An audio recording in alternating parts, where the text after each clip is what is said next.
KBS 1라디오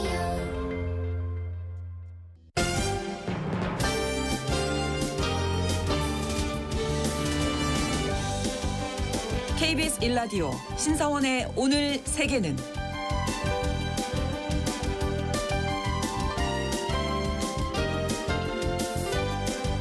안녕하십니까. 아나운서 신성원입니다.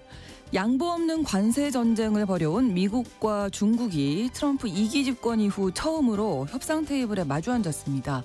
미국에서는 트럼프 대통령의 신임을 한 몸에 받고 있죠. 스콧 베센트 재무장관이, 중국에서는 시진핑 국가주석의 경제 책사로 알려진 허리펑 국무부 부총리가 협상 대표로 나왔는데요. 지난 주말 동안 이어진 협상에서 양측은 팽팽한 기싸움을 이어갔습니다. 극한 대치를 이어왔던 두 강대국이 이번 만남을 통해서 관세 전쟁을 끝낼 실마리를 찾았을지 잠시 후 글로벌 이슈에서 살펴보겠습니다.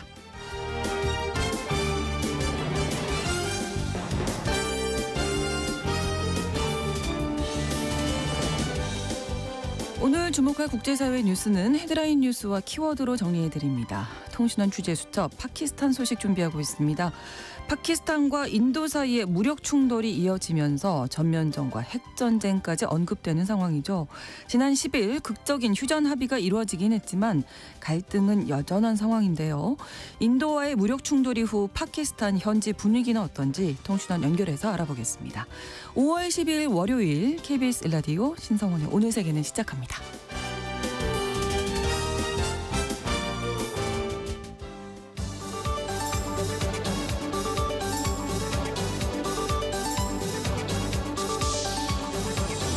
오늘 세계는 헤드라인 뉴스.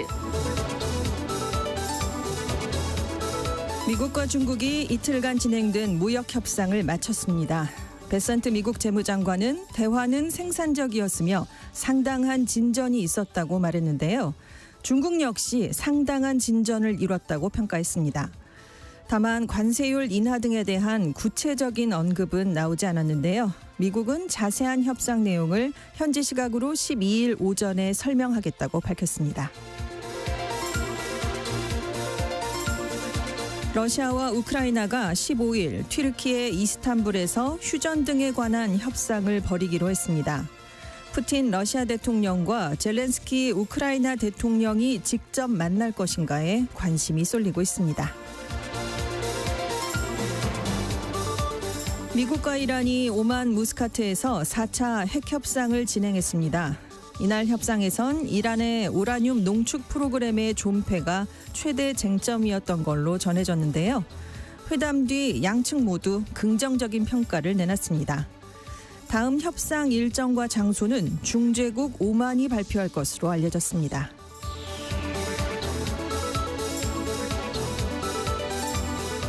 미국과 직접 협상에 나선 하마스가 억류하고 있던 마지막 미국인 인질을 석방하기로 했습니다. 하마스는 11일 미국 이중 국적자인 이스라엘 군인 에단 알렉산더가 풀려날 거라면서 이번 석방이 이스라엘과의 휴전과 가자 지구에 대한 구호물자 반입 재개를 위한 노력의 일환이다라고 설명했는데요. 팔레스타인 측 고위 인사는 하마스가 13일 시작될 트럼프 대통령의 중동 순방을 앞두고 선의의 제스처를 보인 거라고 전했습니다. 현재 하마스 쪽엔 인질 58명이 억류돼 있는데 이 중 34명은 이미 숨진 것으로 추정되고 있습니다. 미국 뉴저지주 뉴워크 리버티 국제공항에서 11일 안전 문제가 발생해 수백 편의 항공편이 지연되거나 취소됐습니다. 뉴워크 공항에선 지난달 23일에도 레이더와 통신 장비 장애 사고로 대혼란이 벌어져 미 항공당국이 대대적인 시설과 장비 개선 방침을 밝혔었는데요. 뉴욕시 근처에 있는 뉴워크 국제공항은 JFK 국제공항과 함께 세계 주요 도시와 뉴욕을 잇는 관문 역할을 하는 허브 공항입니다. 중국 서남부 시장 자치구에서 오늘 새벽 5시 11분쯤 규모 5.5 지진이 발생했습니다. 중국 지진대망에 따르면 지진은 시창자치구 르카저시 라찌현에서 발생을 했고 진원의 깊이는 10km였는데요. 라찌언 일대에선 진동이 뚜렷하게 느껴진 것으로 알려졌습니다. 현재 중국 당국이 피해 상황을 조사하고 있습니다.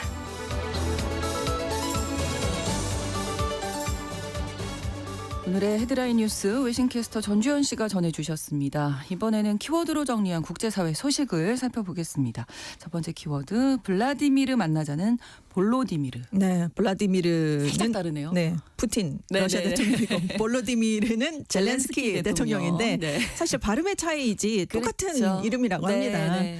자, 푸틴 러시아 대통령이 11일에 우크라이나 당국에 15일 튀르키예 이스탄불에서 협상을 재개하자라고 제안을 했는데요.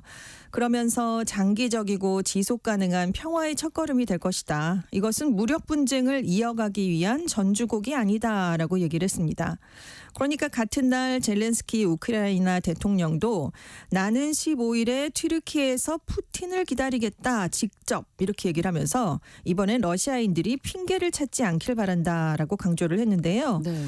아직 러시아 대표로 누가 나올지는 알려지지 않았습니다. 크렘린궁이 곧 누가 갈 건지 공개하겠다 이렇게 얘기를 한 상황인데요.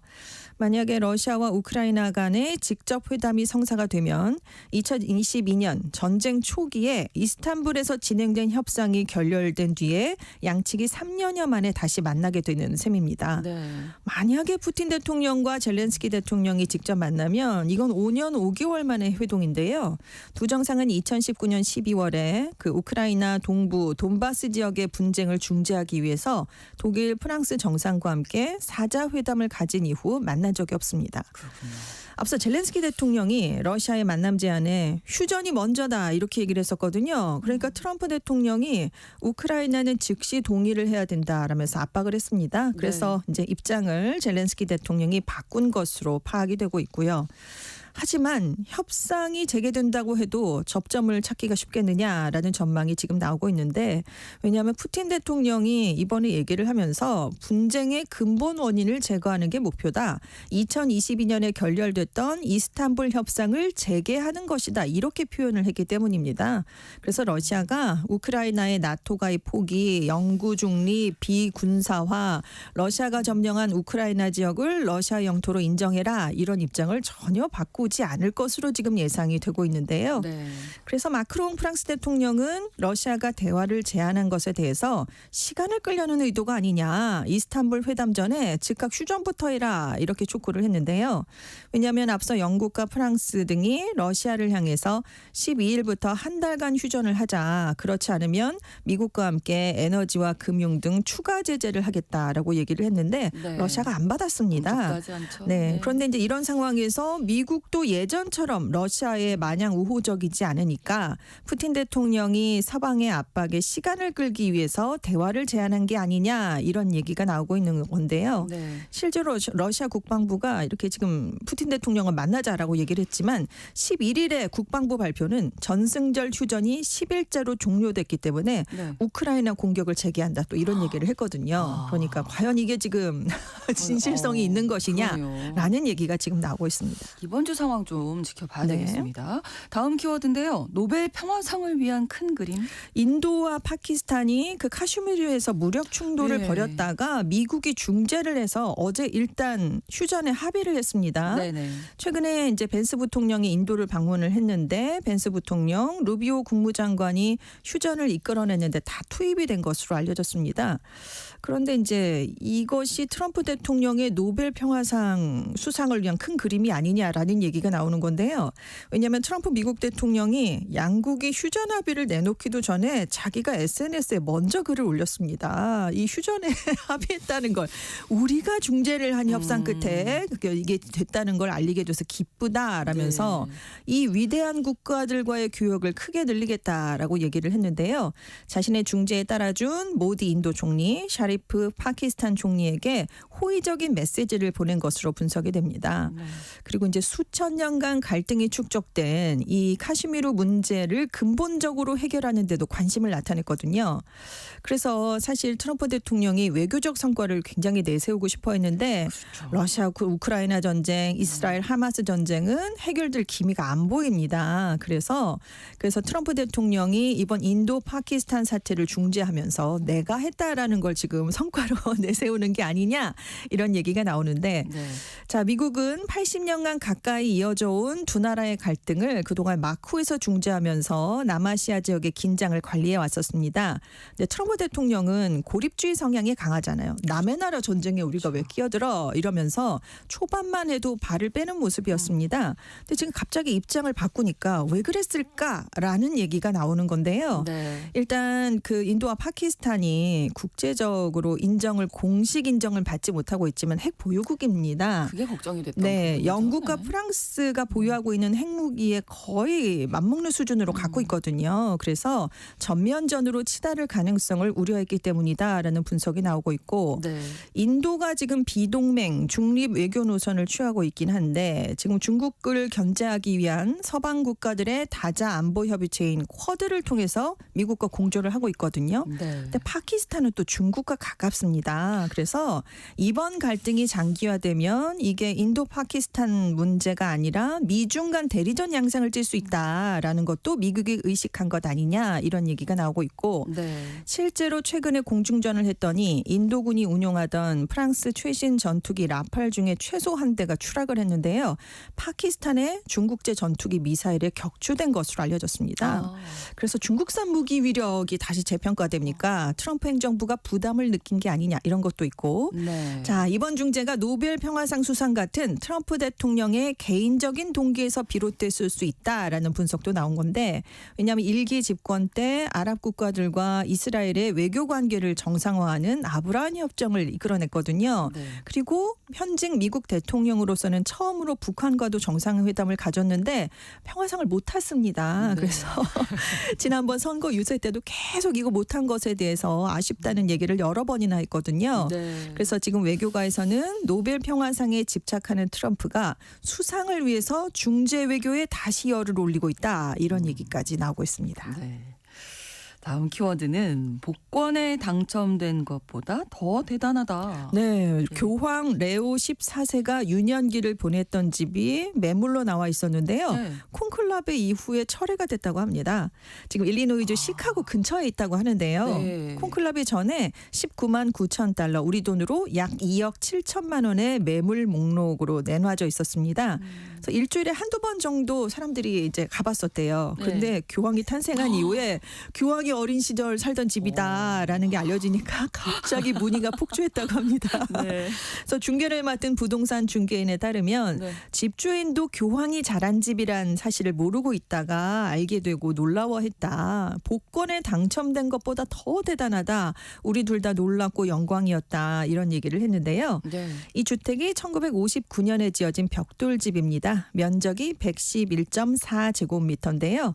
지금 현재 주인이 작년 5월에 우리 돈으로 9,200만 원에 매수를 했어요. 근데 네. 1월에 2억 8천만 원에 매물로 나왔는데 이게 지금 가격이 콘클라베 직전에 한 조금 떨어져서 떨어진 2억 7천만 원이 된 거였습니다. 오. 자, 중개인은 집주인이 주택을 계속 소유할 수도 있지만 교황 레오 14세를 기념하는 박물관 아니면 사람들이 머물 수 있는 임대 공간으로 바꾸는 방법도 고려하고 있다라고 설명을 했습니다. 네. 레오 14세 얘기가 나왔으니까 이번 콘클라베에서 선출하는 과정에서 네. 사실 우리는 잘 몰랐었는데 그렇죠. 의외다 이런 네. 반응이 많았잖아요. 근데 그렇습니다. 초반부터 아주 두각을 나타냈었다면서요. 네, 워낙 상위 10위권에도 없던 인물이었잖아요. 그러니까요. 네, 근데 네. 교황 레오 14세가 콘클레베가 시작되자마자 첫 번째 투표부터 두각을 나타냈고 계속해서 아주 빠르게 지지세를 결집했다라는 얘기가 나왔는데요. 네. 뉴욕타임스가 콘클라베에 참여한 10여 명의 추기경 그리고 바티칸 교황청 관계자의 증언을 통해서 이번 선출 과정을 보도했습니다. 네. 그래서 첫날인 7일 오후에 첫 번째 투표가 실시가 됐는데 이날 검은 연기가 나왔어요. 맞아요. 네, 네. 교황 선출이 불발됐는데 실제로는 이 첫날 투표가 콘클라베의 향배를 결정짓는 역할을 했던 것으로 알려졌습니다. 이 첫 번째 투표에서 이탈리아의 파롤린 추기경, 헝가리의 에르데 추기경, 그리고 교황이 된 프레보스트 추기경, 그러니까 레오 14세 이렇게 3명으로 표가 몰렸다는 건데요. 그렇군요. 자, 이 중에서 이탈리아 출신인 파롤린 추기경, 교황청 서열 2위인 국무원장이었습니다. 가장 유력한 후보, 배팅에서도 예. 1위를 달렸었죠.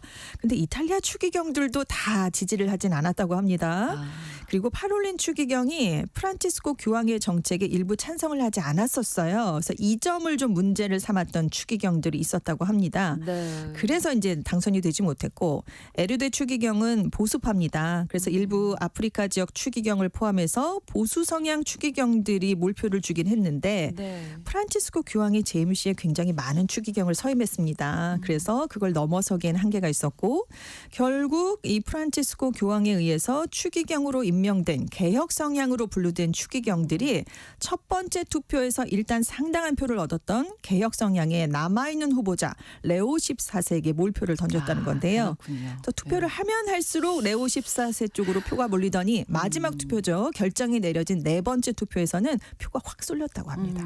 그렇게 네. 됐군요. 비밀 네. 서양 유지를 했는데 다 이거 끝났으니까요. 이런 얘기는 지금 뭐 네. 알려져 있고 다만 그러니까 몇 표를 받았다라는 거는 알려질 수 없다고 합니다. 그렇죠. 네. 예, 이런 향배를 또 알게 된 것도 좀 재미있는 것 같습니다.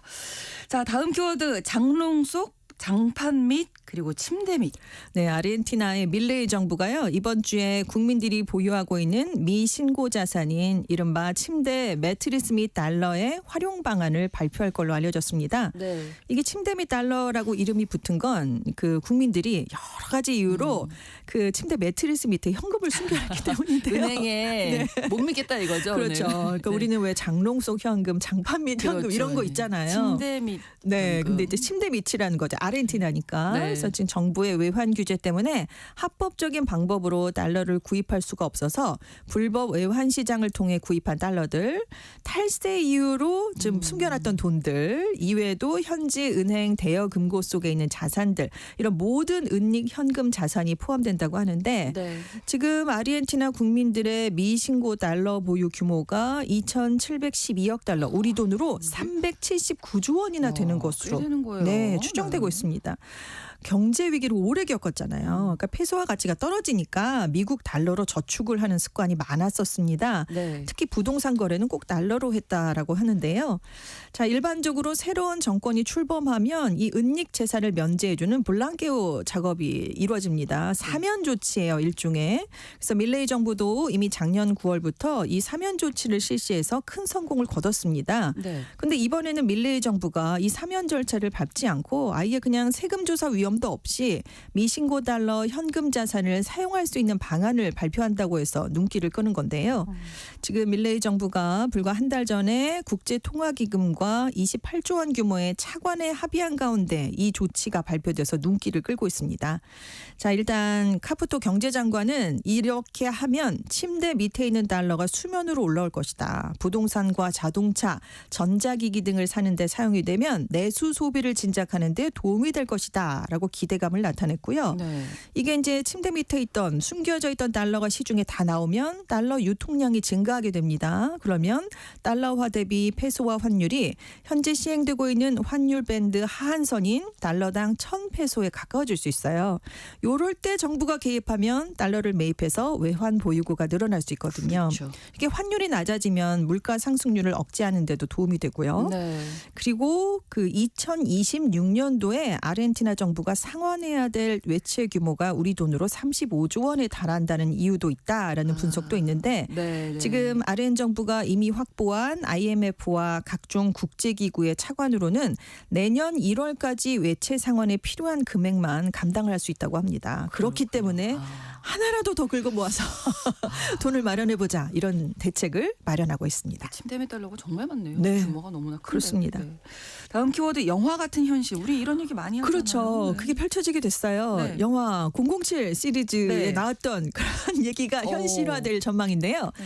그 영화를 보면 제임스 본드가 소속된 정보기관이 영국 해외정보국 MI6입니다. 네. 거기 수장은 여배우인 주디 덴치가 항상 맡았었어요. 그렇죠. M 국장이었잖아요. 네, 네. 근데 MI6에서 실제로 창립 116년 만에 첫 번째 여성 국장이 나오게 됐습니다. 현재 무어국장은 남자 국장입니다. 네. 올가을에 퇴임을 하는데요. 네. 지금 차기 국장 후보군이 3명으로 추려졌는데 다 여성 후보들입니다. 무조건 여성 국장이 네. 탄생하겠군요. 이 MI6 여성 요원 2명, 중국통 외교관인 우드워드 주 유엔 대사가 지금 포함이 됐는데 네. 여성이 최종 후보에 오른 일도 1909년 MI6가 설립된 이후에 처음이라고 합니다.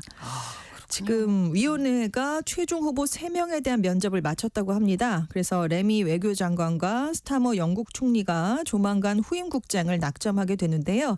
자, 이제 여성 국장이 탄생을 하게 되면 네. 전통적으로 남성 중심 조직이던 MI6의 변화가 일어날 수 있다라는 그런 전망이 나오고 있습니다. 네. 그동안 MI6가요 폐쇄적이라는 비판을 굉장히 많이 받았습니다. 그래서 16대 국장인 알렉스 영거와 17대 지금 현재 무어국장을 거치면서 여성 요원들을 굉장히 많이 늘렸어요. 그리고 여성 간부들도 늘어나서 현재 국장급 간부 4명 중에 3명이 여성이라고 합니다. 자, 영국에 3대 정보기관이 있습니다. 그런데 그동안 MI6만 여성 국장이 없었거든요. 네. 신호 정보를 수집 분석하는 영국 정보통신본부는 2023년에 첫 번째 여성 수장이 나왔는데요. 네. 자, 007 시리즈에서 주지 덴치가 맡은 그 M 국장은 영국 국내 정보국 MI5가 있습니다. 최초의 여성 국장이었던 스텔라 리밍턴을 모델로 했던 거라고 알려져 있는데요. 네. 자, 이 MI6의 국장은 실제로는 영국 내부에서 M 국장이 아니라 C 국장으로 불립니다. 왜냐하면 예. 초대 MI6 국장이 맨스필드 스미스 커밍이었는데 그 성에서 따와서 네. C 국장으로 불리고 있다고 합니다. 고위직에 여성이 오르기가 네. 이렇게 힘이 듭니다. 그렇습니다. 100년이 넘었습니다. 네. 자, 그리고 앉지 마세요. 청소하세요. 자, 앉기 전에 청소를 해야 되는 곳이 나왔습니다. 바로 네. 소파입니다, 여러분. 아, 그래요? 네, 화장실 변기보다 75배가 더 더러운 걸로 연구 결과 나타났는데요. 예. 일단 영국 내 6개 가정의 소파를 조사했더니 이게 집안에서 가장 오염된 공간이 소파로 나타났습니다. 그렇군요. 천소파겠죠? 네, 그렇습니다. 네네네. 화장실 변기 시트보다 75배, 아이고. 부엌 쓰레기통보다 84배 이상 세균이 더 많이 나왔는데요.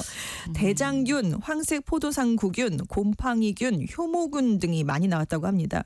왜냐하면 음식물 찌꺼기나 피부에서 떨어진 각질, 반려동물을 또 많이 키우시잖아요. 그 배설물에 의해서 증식을 하는데 네. 이게 심하면 감염병, 알레르기, 피부질환, 식중독을 불러올 수 있습니다. 특히 반려동물을 키울 때 오염 수치가 더 높아졌다고 합니다. 이 소파 말고도 더러운 곳이 많아요. 책상, 노트북, 키보드, TV 리모컨, 문 손잡이 등이 있는데 그래도 소파만큼 심각하진 않았다고 하거든요. 네. 그러니까 사람들이 침대 세트는 가는데 그렇죠. 소파 청소는 거의 안 하는데도 누워 있고 막 이러잖아요. 네. 밥도 먹고. 그래서 위생 관리에 사각지대니까 소파 커버를 분리할 수 있다면 최소 한 달에 한 번은 꼭 세탁을 해야 된다라고 전문가들이 문 조언했습니다. 열어놓고 대청소해야 되겠습니다.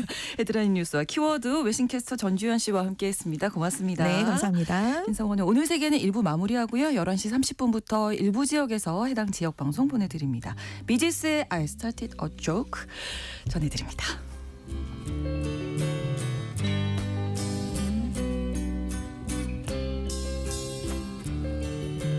I started a joke which started the whole world crying, but I didn't see that the joke was on me. Oh no, I started to cry, which started the whole world laughing. Oh, if I'd only seen that the joke was on me. I looked at the skies, running my hands over my eyes, and I fell out of bed, hurting my head from things that I'd said, till I finally died, which started the whole world living. Oh, if I'd only seen the joke was on me. I looked at the skies, running my hands over my eyes, and I fell out of bed, hurting my head from things that I'd said. 지금 시각은 11시 30분입니다. KBS Ladies and gentlemen. 국제사회의 다양한 뉴스를 한눈에 KBS 1라디오 신성원의 오늘 세계는 세계를 바로 보는 최소한의 투자입니다.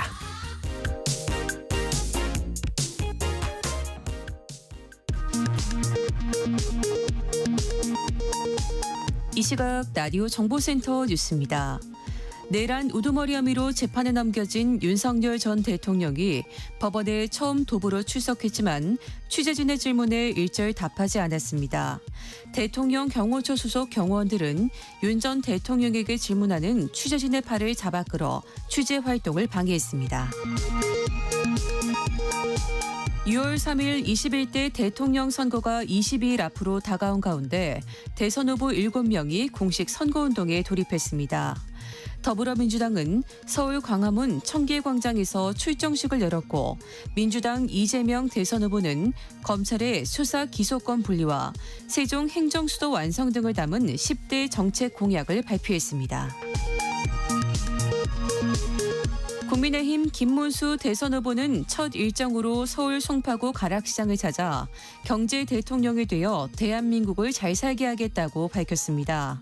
한동훈 전 대표는 김 후보가 계엄 등에 대해 사과하지 않으면 윤 전 대통령 부부를 위한 대리전이 될 것이라고 지적했습니다.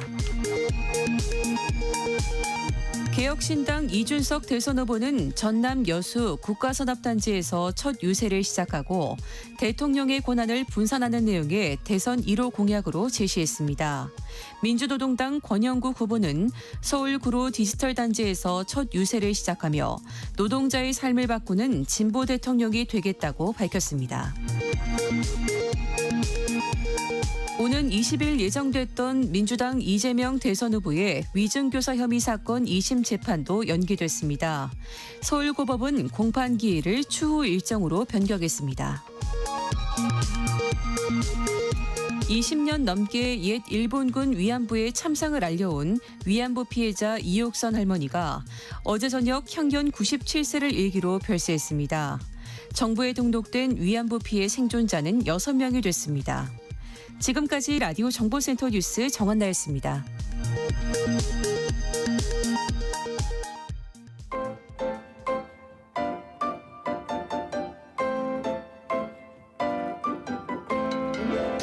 통신원 취재 수첩.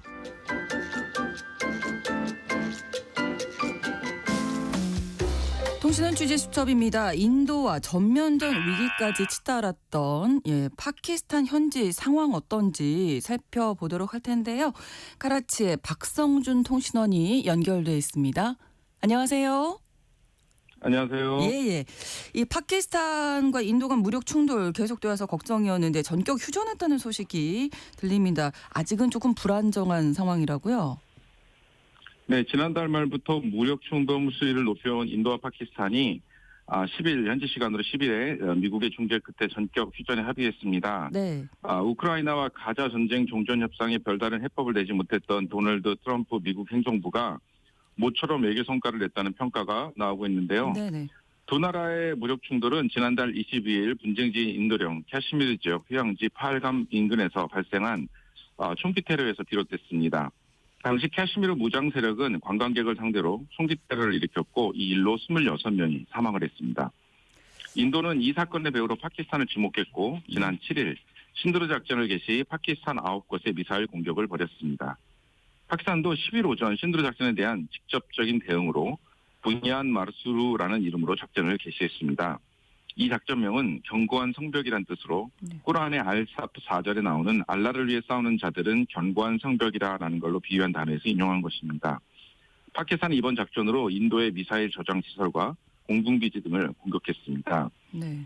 인도와 파키스탄이 전면적으로 휴전에 합의했지만 사실상 국경선인 실질 통대선 사이에 두고 양국이 밤새 교전을 계속했고 네. 상대방을 향해 휴전 합의를 위반했다고 주장했는데요. 다만 새벽이 오면서 양측의 교전 대부분 중단된 상황입니다. 네. 이처럼 휴전 이후에도 두 나라 사이에서는 아슬아슬한 상황이 계속되면서 휴전이 계속될 수 있을지는 조금 더 지켜봐야 한다는 전문가들은 평가가 있습니다. 그렇군요. 그런데 이번 무력 충돌이 기존과는 좀 다른 양상이라고요? 네, 이번에 공격을 받은 곳은 캐시미르 9개 지역과 무자파라바드 지역입니다. 이 네. 지역은 오래전에 파키스탄 대지진 때 큰 피해를 입었던 지역이기도 합니다. 하지만 이번 군사적인 충돌은 이전과 다른 분위기였습니다. 특히 캐시미르 지역에만 국한되었던 그리고 잠시 총격만 하던 이전의 충돌과는 달리 꽤 먼 지역까지 영향을 줄 수 있다는 것에서 또 다른 양상을 보게 되었습니다. 특히 네. 양국은 드론을 통한 공격을 통해서 이전과는 다른 모습을 보여주었습니다. 네. 인도는 국경 지역 그리고 멀리 남부 최대 도시인 카라치 지역까지 드론을 통해 공격을 시도했습니다. 또 두 번째 큰 도시인 라호르와 주변 지역에도 드론 공격을 했습니다. 수도인 이슬라마바드와 라호르 지역은 캐시미르 지역과 달리 캐시미르 지역에서 멀지 않다 보니까 네. 계속 사이렌이 울리고 학교는 임시 폐쇄되었습니다. 밤이 되면 불빛을 보이지 않게 하기 위해서 외부의 불빛을 통제하는 심각한 상황까지 갔었습니다. 소셜미디어는 뉴스보다 더 빠르게 이번 공격을 알리는 일도 많았습니다. 네. 하지만 소셜미디어를 통해서 유언비어성의 성격의 잘못된 소식이 전해질 일도 많았는데요. 예를 들어서 드론이 왔는데 그것을 미사일 공격이라고 말하기도 하고 또 캐시미르 지역의 공격 상황을 자신의 지역의 공격을 받았다고 말하는 소셜미디어도 있었습니다. 예. 그래서 확인할 수 없는 정보들이 꽤 많이 쏟아져 나왔습니다. 그렇군요.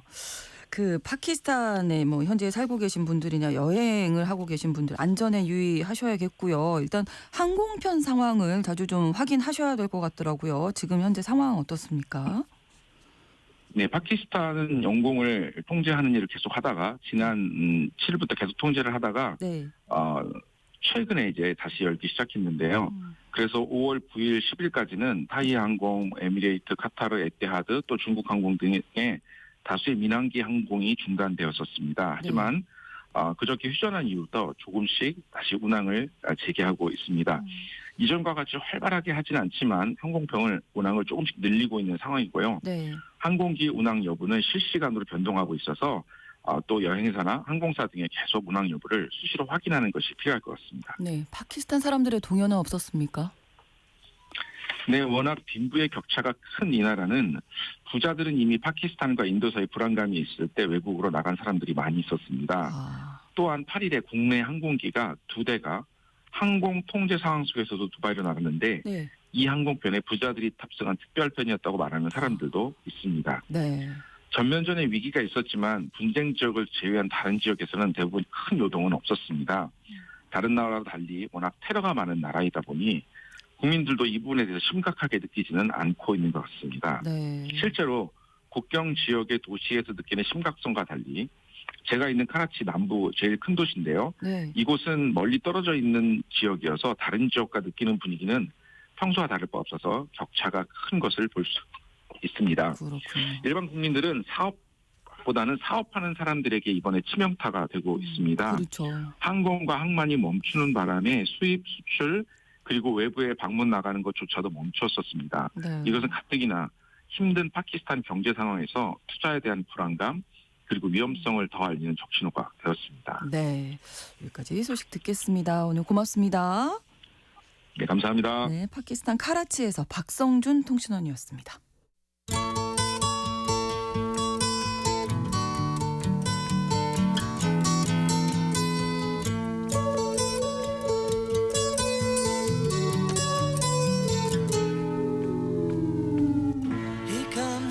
미국과 중국이 도널드 트럼프 2기 행정부 관세 전쟁 발발 후 처음으로 고위급 무역 협상을 가졌습니다. 양국이 한 채의 양보도 없는 관세 전쟁을 벌이고 있는 만큼 이번 만남에서 어떤 대화를 나눴는지 또 어떤 성과를 내는지 관심이 쏠리고 있는데요. 오늘 글로벌 이슈 스위스 제네바에서 진행된 미중 협상에 대해서 살펴보겠습니다. 오혜리 국제 전문 기자와 함께합니다. 어서 오십시오. 네, 안녕하세요. 뭐 관세가 막 100 몇십 퍼센트 뭐 예. 이런 얘기 나오던 중에 이제 처음으로 마주하는 공식 대화입니다. 협상 분위기 어땠습니까 일단? 뭐 양측이 한 자리에서 마주 앉았다라고 하는 것 자체도 의미가 있는데 그렇죠. 이틀 동안 이어진 회의의 분위기도 꽤 좋았던 것 같습니다.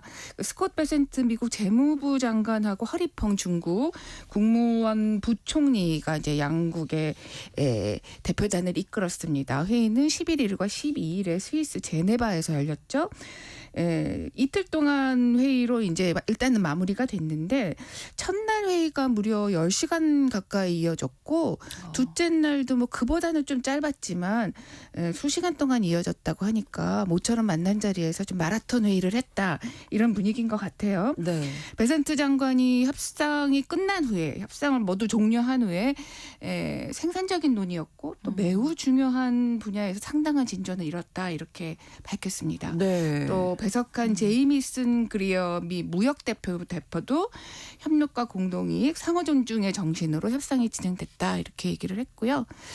또 앞서 트럼프 대통령이 첫날 회의가 끝난 다음에 소셜미디어를 통해서 큰 진전을 이루어졌다 이렇게 얘기를 했죠. 우호적이고 건설적인 형태로 이제 미중 관계를 다시 재설정하는 그 리셋 협상이었다 이렇게 얘기를 했습니다. 네. 자세한 회의 결과는 오늘 중으로 우리 시간으로 오늘 중으로 양국의 공동 성명 형태로 발표가 될 것으로 예상이 되고 있습니다. 중국 측 반응은 어땠는지도 궁금하네요. 예, 중국 대표단 역시도 좀 긍정적인 반응이었어요. 허리펑 부총리가 이틀간 협상을 끝난 다음에 네. 솔직하고 건설적이고 또 상당히 진전을 이룬 그 협상이었다 이렇게 얘기를 했습니다. 그것도 중요한 합의, 컨센서스를 이뤘다 이렇게 하는 걸 보면은 그 모종의 성과는 있었던 것으로 보입니다. 네. 또 양측이 통상 경제 협력 분야에서 메커니즘을 이제 구축하기로 합의했고 또 후속 논의도 할 거다 이렇게 또 전하기도 했습니다. 네. 그러면서도 뭐 중국은 무역 전쟁은 원치 않지만 할 수 없이 뭐 그렇게 하게 될 경우에는 뭐 두려움 없이 끝까지 싸우겠다 이런 말을 또 덧붙이기도 했더라고요. 뭔가 그래도 뭐 분위기도 좋았고 네. 좀 상당한 성과도 네. 있었다 이렇게 정리해 볼 수 있는데 공동 성명에는 그러면 어떤 내용이 담길까요? 아무래도 최대 관심사는 관세율이 관세율이죠. 얼마나 예. 인하가 될 것인가입니다. 네. 현재 미국이 중국에 매기고 있는 관세율이 145%, 여기에 중국이 또 125% 관세로 그러니까요. 이제 맞대응하고 있는데 두 나라 모두 이게 현실적이지 않다라고 하는 거는 이미 알고 있어요. 그리고 또 이로 인해서 양국 간의 무역이 사실상 중단된 상태이잖아요. 그래서 이런 문제 의식이 있기 때문에 구체적으로 그 인하 수치를 얼마나 잡아낼지가 아마 최대 관심사일 겁니다. 네. 그리고 이번에 하워드 러트닉 상무장관은 대표당에 포함되지 않았는데 네. 워싱턴에서 그 11일에 그 폭스뉴스와 인터뷰를 했는데 현 관세가 이 사업을 하기에는 현실적이지 않다 이렇게 그렇죠. 얘기를 했더라고요. 사실, 네. 그리고 트럼프 대통령이 그 협상이 시작되기 전날 소셜미디어에서 지금 145%인 관세율이 80%가 적절할 거다 이렇게 얘기를 했어요. 네. 80%로 낮출 수 있다라고 하는 걸로 보이는데 이게 어떤 계산으로 나왔는지는 뭐 왜 확실치 않습니다. 80%인지. 일부 언론들 뭐 예를 들면은 월스트리트저널 같은 경우에는 50% 선으로 내려가지 않겠냐 이렇게 얘기를 했는데 네. 뭐 시장에서는 80%나 50%나 그렇죠. 이거는 비즈니스를 하기에는 뭐 좀 가능한 수준이 아니기 때문에 사실 관세 50%는 너무한 거잖아요. 네, 맞습니다. 그런데 이제 과연 구체적이 얼마가 내려갈지뿐만 아니라 구체적인 수치가 나올 수 있을지 여부도 사실 좀 관심사인 것 같아요. 네. 관세 외에는 그 마약 문제, 그 중국이 지금 뭐 전 세계를 대상으로 지금 하고 있는 히토류 수출 제한 이런 것들 유관 이슈에 대해서도 구체적으로 어떤 내용들이 공동 성명에 담길지가 주목이 됩니다. 네. 이 마약 문제 같은 경우에는 중국 대표단에 중국의 공안 최고 책임자 왕샤오훈 공안부장이 포함이 되어 있거든요. 네. 그럴 만큼 중국도 이 문제에서는 뭐 구체적으로 이제 해결을 하겠다라고 하는 의지를 대표단 구성에서부터 보여준 것으로 보여집니다. 네. 또 미국이 현재 부과 중인 그 145%의 관세 중에 20%가 펜타닐 문제잖아요. 그런데 이 펜타닐 문제에 대해서 중국이 어떤 태도를 보일지가 좀 주목이 되고요. 네. 뭐 여러 가지 또 히토르 문제에 대해서도 어떤 발언이 나올지를 좀 지켜봐야겠습니다. 네. 뭐 그렇지만 뭐 이 대중국 뭐 미국의 무역 적자 문제가 이게 트럼프가 가장 큰 원인이라고 생각하고 있는 건데 이게 단기간에 해결될 수 있는 문제가 아니잖아요. 그렇죠. 아직도 입장 차는 상당히 큰 것으로 양국이 보여지기 때문에 포괄적인 무역 합의를 이번에 내놓을 수 있을지에 대해서는 시장에서는 약간 회의적인 뭐 이런 전망도 있더라고요. 네. 일단 오늘 아침에 주식시장을 보니까 아시아 네. 시장에서는 좀 기대감을 나타내는 것 같고 네. 미국도 선물시장 같은 데서 보면 좀 기대감이 있기는 한 것 같아요. 긍정적인 신호로 네. 받아들여지고 있는데요. 시장에서는. 네, 협상 장소가 스위스 제네바였습니다. 네. 왜 제네바를 골랐을까요? 일기 행정부 때 미중 이 무역 협상을 보면은 서로 상대국을 오가면서 네. 회의를 했는데 이번에 스위스 제네바에서 열렸습니다. 중국 측 설명에 따르면은 미국이 그렇게 요구했다, 원했다 그러면서 베센트 재무장관이 마침 이제 스위스에 방문할 일이 있는데 당신네도 중국도 간다 하니 여기 스위스에서 만나자 이렇게 얘기를 했다고 하는데 또 뭐 미국 측에서는 아니다. 중국이 먼저 사인을 하겠다 이렇게 주장하기도 했어요. 근데 네. 어쨌든 미국과 중국 대표단의 첫 만남이 제3국 이 스위스 제네바에서 어쨌든 양쪽이 일정이 있는 건 확실한 내용이고 네. 그만큼 좀 양보 없는 싸움을 하지만 이 문제가 심각하고 또 조속히 이 문제를 해결하려는 입장을 그렇죠. 보여준 상징적인 제스처로 또 봐도 무방할 것 같아요. 네. 누가 먼저 만나자 했는지 가지고도 좀 자존심 싸움을 네, 하는 맞습니다. 거네요. 네. 맞습니다. 이 회의 일정이 양국이 지난 7일에 발표를 했거든요. 네. 그때도 뭐 중국 쪽에서는 뭐 미국 고위급들이 연이어 이 관세를 좀 조정할 수 있다 하자 이런 뭐 여러 소문 발언을 여러 채널로 했다 이렇게 얘기를 한 걸 보면 정말 사전에 이 양국의 신경전이 보통이 아니었다 이렇게 보여집니다. 네.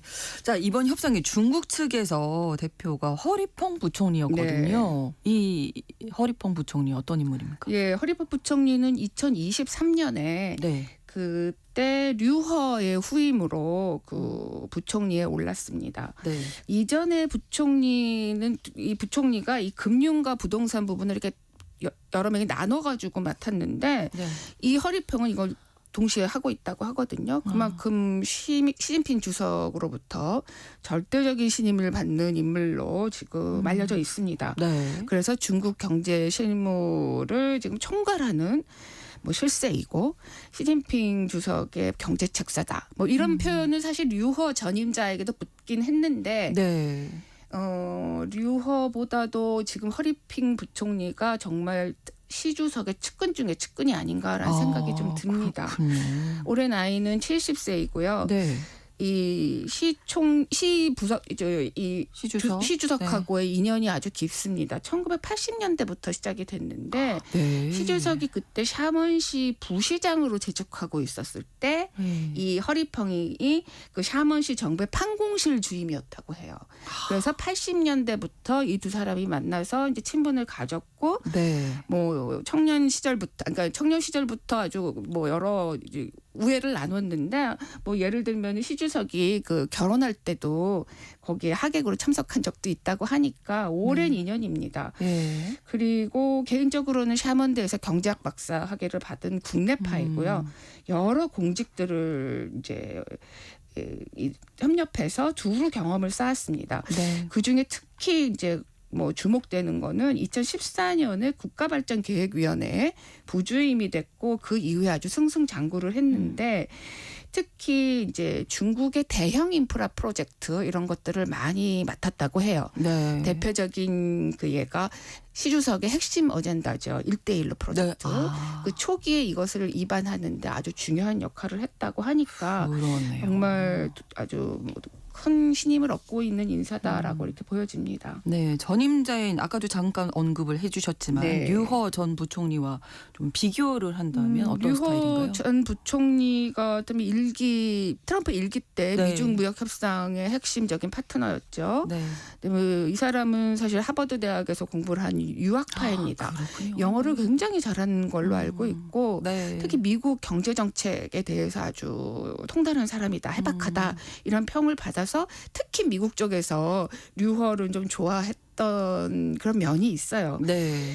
반면에 이제 허리펑은 순수하게 국내파이고 영어는 좀 짧다고 하고요.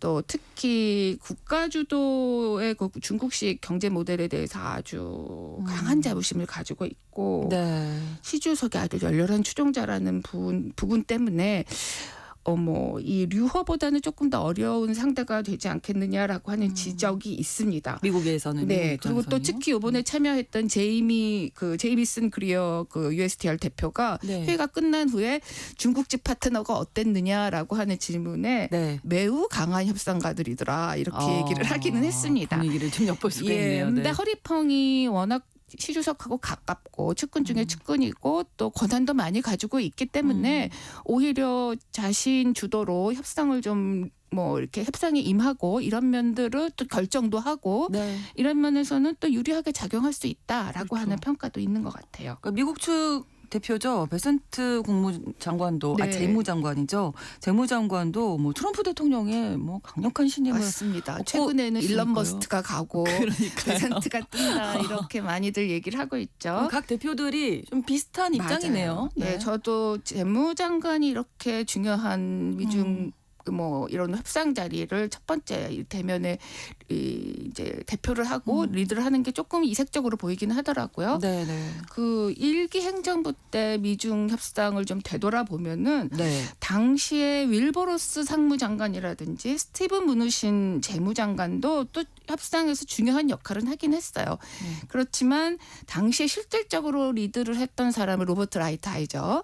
많이들 그때 언론에 나왔는데 그렇죠. 네. 라이트하이저가 실질적인 역할들을 대부분 했다 이렇게 보여졌는데 이번에는 베센트 재무장관이 이제 협상단의 대표로 좀 임했습니다. 네. 베센트는 그동안에 취임한 이후에 여러 가지 예를 들면 이 무역이라든지 관세 문제 때문에 미국의 금융시장이 굉장히 불안한 점이 많았는데 네. 이걸 좀 안정적으로 관리를 했다. 그러면서 트럼프 대통령으로부터 이제 확고한 신임을 얻고 또 거기에 나와서 무역 협상까지 직접 챙기면서 존재감을 키워왔다 이런 평가를 받습니다. 네. 관세 정책과 관련해서는 사실 피터 나바로 지금 백악관 무역제조업 담당 고문과 좀 결이 다릅니다. 이 나바로는 굉장히 강성 중에 강성이잖아요. 그래서 관세를 지금 고율의 관세 때문에 주식시장이 막 폭락하고 할 때도 사실 이때 밀어붙여야 된다라고 트럼프에게 강력하게 이 영향력을 행사했는데 그때 베센트 재무장관이 네. 나서서 이렇게는 안 된다. 일단은 상호 관세 좀 90일 유예하자라고 하는 그렇군요. 오케이를 트럼프로부터 받아내는데 아주 결정적인 영향력을 행사했다고 해요. 비교적 온건파. 네, 쪽이네요. 그렇다고 보여져요. 조정을 하자. 네. 그래서 최근 들어서는 특히나 트럼프의 확고한 신임을 얻고 있는 사람이다 이렇게 보여집니다. 네.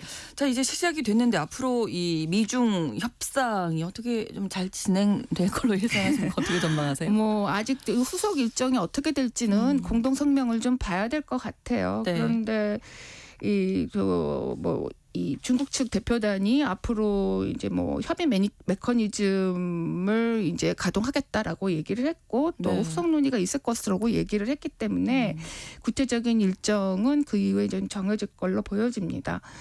근데 앞에서 제가 말씀을 드렸다시피 그 트럼프 1기 행정부 때도 이 문제가 굉장히 기나긴 싸움이었습니다. 2017년에 트럼프 1기 행정부가 출범하고 네. 출범 직후부터 계속 이 미중 간의 무역 갈등이 문제가 됐었는데 1차 합의를 한 거는 그로부터 3년 뒤인 2020년 1월이거든요. 그때 핵심의 내용은 중국이 2021년까지 미국산 제품이 2천억 달러를 추가 구매하는 걸로 약속을 하고 또 미국은 일부 중국산 제품에 대해서 관세를 인하한다 이런 것이었습니다. 그런데 2020년 1월 그때 되돌아보면은 그때가 바로 코로나가 터진 때거든요. 네. 그래서 이 합의가 제대로 이행이 되지 못했습니다. 중국은 2천억 달러보다 훨씬 더 미치지 못하는 약속밖에 못 네. 지켰고요. 또 미국에서도 또 뭐 여전히 높은 관세율을 유지했고 그 이후에 바이든 행정부에서도 높은 관세율이 유지가 됐잖아요. 그렇죠. 그래서 앞으로 뭐 수많은 줄다리기 또 위기가 있을 것으로 예상이 되는데 네. 어쨌든 이번 만남을 통해서 뭐 양쪽이 거의 단절됐던 관계를 다시 이을 수 있는 뭐 재설정할 수 있는 어떤 네. 물꼬를 텄다라고 하는 분명히 의미가 있고요. 네. 그래서 뭐 첫 술에는 배부를 수 없지만 그렇죠. 뭐 앞으로 나오는 진전된 상황에서는 조금 기대를 좀 이런 양국의 긴장 완화를 갈등 완화를 통해서 국제 경제가 조금 더 좋은 계기를 만날 수 있는 네. 것을 기대해 볼 수는 있지 않겠나라고 생각이 듭니다. 일단은 만남 자체의 의미를 둬야 되겠습니다. 오늘 글로벌 이슈 스위스 제네바에서 개최된 첫 미중 고위급 무역 협상에 대한 자세한 말씀 나눴습니다. 오혜리 국제전문기자와 함께했습니다. 고맙습니다. 네, 감사합니다. 차밀리언웨어의 굿모닝 전해드리면서 KBS 일라디오 신성원의 오늘 세계는 마치겠습니다. 내일 오전 11시 5분에 다시 뵙겠습니다. 고맙습니다.